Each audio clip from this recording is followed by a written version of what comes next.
I get the Phil Steele. So, folks, for a second time this summer, we just had Phil Steele on live just a few hours ago. So you can check that out on the main channel. His top offensive line units read as such: Penn State 1, Clemson 2, Notre Dame 3, Texas A&M 4, Florida 5, Miami 6. Disagree. That's his rundown. Disagree. I definitely don't think that Florida has a better offensive line than Miami. I definitely that is asinine to me. And even if you're taking depth into account, and I have the same book, I was just looking at it earlier when I was writing a game preview for the SMU game, which is up right now on StateView.com, by the way. But yeah, no, I do not agree with that. Like, I mean, I don't agree. I know that, he has his own view and like it's his own thing, and he uses his own Phil Steele recruiting rankings, and I get it, and that's great and industrious, and like I empower him to have that that platform and everything, and to put forth that but like, yeah, commenting on what is put there and everything, no, I do not agree with Miami at 6, not at all. Do you want to hear the rest of these position rankings nationally? Let's do it. See what you think. Let's do it. Quarterbacks. And I got to think this is heavily placed on the starter. Mm-hmm. But just to give you a feel for who's in front of Miami, Clemson 1, LSU 2, Texas 3, Penn State 4, South Carolina 5, Georgia Tech 6, Arizona State 7, Oklahoma 8, Miami 9 at quarterback. I saw that look for Georgia Tech. That was funny. Haynes King and Aaron Philo. So basically saying one can run and one can throw, because Philo was very, very prolific in high school and everything. And I mean, look, he came in against Miami and dotted us up in the few throws that he had. I think that's a little overrating for Georgia Tech, but fine. As a room, I think 9th is fine for Miami as individual starters in the world of college football. I think that's low for Carson Beck. So take that as you will. Yeah, it's the unique position where the starter doesn't get hurt. It doesn't matter. But if he does, then suddenly the depth is everything. The number 2 guy is everything. Running back, I'm not going to read off. I'll just stay top 5 and anybody connected to Miami.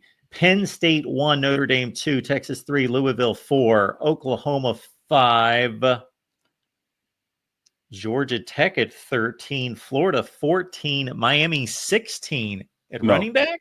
No, wrong. Absolutely wrong. I mean, in terms of Miami, like they're no. With Mark Fletcher, Jordan Lyles, is Marty Brown on there as is listed in the 16 in the rundown? Because maybe he came after that. He just has a list. Oh yeah, because the top groups get blurbs. Yeah, I don't even know if Marty Brown was part of that consideration, but to have those 3 at the top, and then Gerard Pringle, who was a top 10 running back in this class, nope. Sorry. I mean, it should definitely be closer to 10 than 20. Not saying that it's like the offensive line that I think is top 2, but no, that's too low. Yeah, I agree. Wide receiver, Ohio State 1, Clemson 2, LSU 3, Alabama 4, Texas 5. That's your top 5. Notre Dame, who they play, obviously, game 1 is 14, and Miami's at 23. I think that's about fair for the wide receiver group, because there are so few guys who have proven it at this level.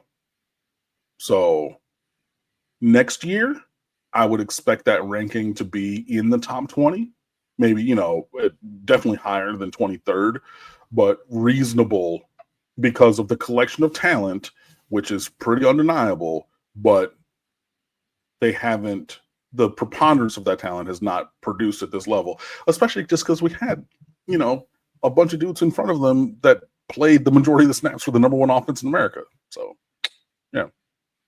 Defensive line. Top 10, Oklahoma, Clemson, Penn State, Notre Dame, Michigan, Alabama, Texas Tech, Iowa, Texas, and Florida, with Miami at 11.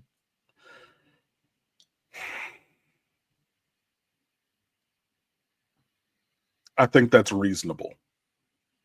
I think that you can split hairs and potentially reorder some of those teams from like 8 to 12, but Miami basically on the cusp of the top 10 in that 8 to 12 kind of conversation, landing at 11. I think that that's reasonable. Linebackers. Oof. Top 5, Texas, Michigan, Notre Dame, Oklahoma, Pitt. And then Miami checks in at 26. That even seems a little generous, to be perfectly honest. So we'll see how things go. Top 5 secondaries. Notre Dame, Alabama, Clemson, Penn State, Texas A&M. Miami checks in at 24. Same thing as linebacker. I think there's a conversation because of the names on defense or in the secondary that it could be a little bit higher, but especially after the injuries and the lack of production, of solid, but just bad performances, from the end of the year and everything. Yeah, I think that's, it's higher than we should have been based upon last year. I think it's reasonable when you consider a wholesale overhaul of, coaching, players, scheme, like everything in the secondary, well, not everything, because I know people are going to say, well, you said everything. You know what I mean, exaggerating for comedic effect, but 90% of everything being different. You got guys coming back from injury, so you don't know how they're necessarily going to play Damari Brown, Jadis Richard, if Jadis Richard plays this year. I know that OJ Frederick, but yeah, with certain carryovers and a lot of change schematically, coaching wise, and personnel wise, I think that elevating from where reasonably we should have been ranked and adding all that into the conversation puts Miami in that 24 to 30-ish range. I'm fine with that in the secondary rankings. And I would think special teams is extremely difficult to evaluate, depending on how much weight you put on the place kicker and the punter versus coverage units, return units that change or just a rotating, just a turnstile of guys. Yeah. Iowa's number 1, Georgia's 2, BYU 3, Vandy 4, and Michigan 5, and Miami of Ohio is at number 12. Miami is 67.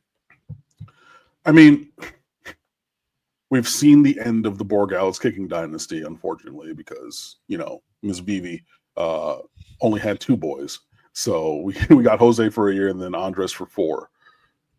We bring in Bert Auburn from Texas, who, famously had the yips last year. People are saying that, he's worked out the yips and is kicking like an All-American that he's been previously. We'll see. Punter, I believe, is one of the best in America.